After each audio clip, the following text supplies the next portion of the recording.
Well, the regular season is approaching, so we're going to go through the offense, we're going to go through the defense, and we're going to go through the 49ers' entire team outlook in separate quick hit videos just to summarize all the extensive detail work that we've been doing all off season. So first, a look at the 49ers' 2022 offense. First, let's set some parameters. What did they rank last year? Let's let go of feelings. Let's just stick to facts. Where were the 49ers? Well, in 2021, DVOA from Football Outsiders, a good smart measurement of efficiency. The 49ers ranked number 5 in pass offense DVOA and number 4 in rush offense DVOA. So this is an offense coming off a good season that was balanced and efficient in both the pass and the run games. In fact, because the 49ers defense didn't start out too hot last season, the offense had to carry some weight. And yes, I understand the offense was volatile as well. The 49ers started 3-5 before surging to the playoffs.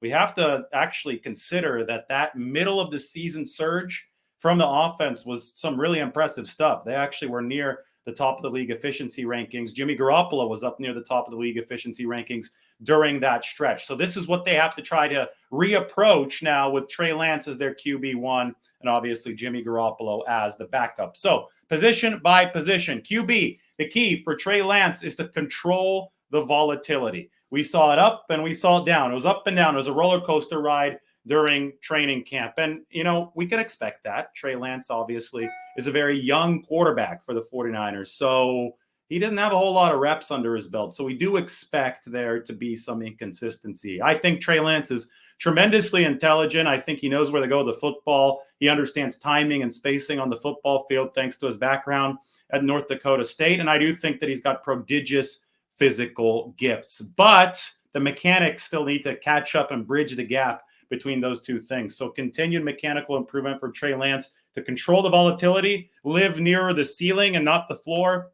That's really big. Running backs for the 49ers, they need to use their new size to bully people. The 49ers are bigger running back. They just cut JaMychal Hasty, their only small running back. Everybody is like 215 pounds in that room or more. Jordan Mason, upwards of 220. I know everybody on Twitter, on social media loves that guy. Well, he should give the 49ers a nice little dose of something that they haven't really had in the past. And this is something the 49ers have tried to do at multiple different positions. They've led the league in yards after the catch, and they lead the league in yards after contact, especially when it comes to catching the football. So the receivers like Deebo Samuel and George Kittle run through people's faces. Now they're trying to get the running backs to do that. Defense is getting smaller. Running backs bullying people. Support the young quarterback in Trey Lance by playing some smash mouth football. It's not going to be 3 yards in a cloud of dust, though. It's going to be creative Kyle Shanahan running with extra physicality to take advantage of defensive backs that just aren't very good at tackling. So the 49ers need to use their new running back size to bully people. Wide receiver, I have a new term here. The wide receiver 3-cubed X-factor. What do I mean by that? Well, we know that Deebo Samuel's good. We know that Brandon Aiyuk should have a big season this year based on training camp. But the third wide receiver, that's a kind of a make or break position for the 49ers. And I think they've loaded up with 3 guys that have different skill sets at that wide receiver 3 spot. Obviously, Juwan Jennings. He's your big slot guy, the biggest body. If you need somebody to block, if you need somebody to bully people, Juwan is your man. But they've since added Ray McLeod, a 5'9" weapon, more of a gadget weapon, shutterbug kind of weapon. He's also part of the mix for wide receiver 3. And finally, they've added a rookie, Danny Gray. And his college coach, Sonny Dykes, told Kyle Shanahan that he's never felt speed like that on a football field. Gray can blow the top off of opposing defenses. So that's 3 third wide receivers. That's why I say wide receiver 3-cubed, 3 of them that do different things. And the 49ers will use those different skill sets to mix and match and allow the offense to take the next step. That's so important for this team because last year they didn't have that field stretching capability. Travis Benjamin didn't get it done. So Gray can do that, but you also need to maintain the muscle with Jennings. And obviously, Ray McLeod can bring a whole new dimension to this offense in terms of a gadget weapon that Shanahan can use. But George Kittle, tight end. We move to this tight end position. George Kittle, I mean, he had a monster 2018 year, big in 2019. Last couple seasons, some injury issues. George Kittle's still one of the best players in football. And if everything else is clicking around the 49ers offense,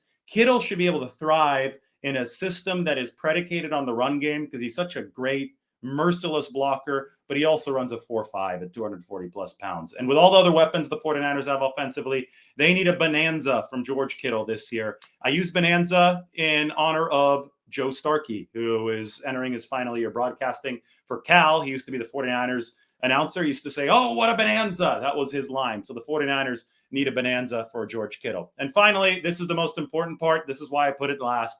This will bind everything together. The offensive line depth must show up. I get it. The 49ers have issues as far as frontline questions go, right? Spencer Burford, rookie right guard, in all likelihood will be the starter there. Jake Brendel, first-time starter at center. Aaron Banks, likely the first-time starter at left guard.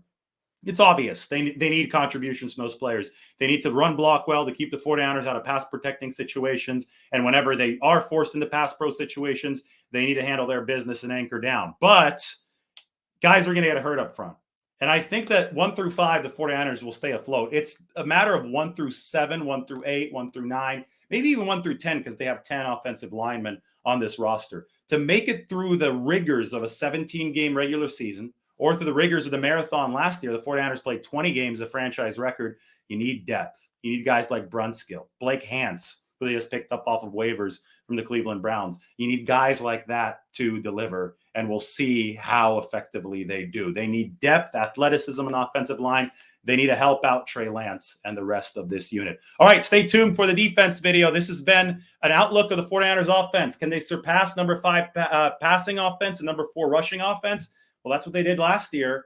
I don't think that they're going to be that good right away, but I think that the ceiling's really high for this 49ers offense, and they're going to run the hell out of the football. They've got superstars here, right? Deebo Samuel, George Kittle, maybe Brandon Aiyuk. And it's going to be Trey Lance's job to bring everybody together behind an offensive line that also does need to improve. So even if you start a little bit worse, you still got to try to finish this season out strong because there's a lot of talent here. Defense video coming next, everybody. Hope you're enjoying your Labor Day weekend.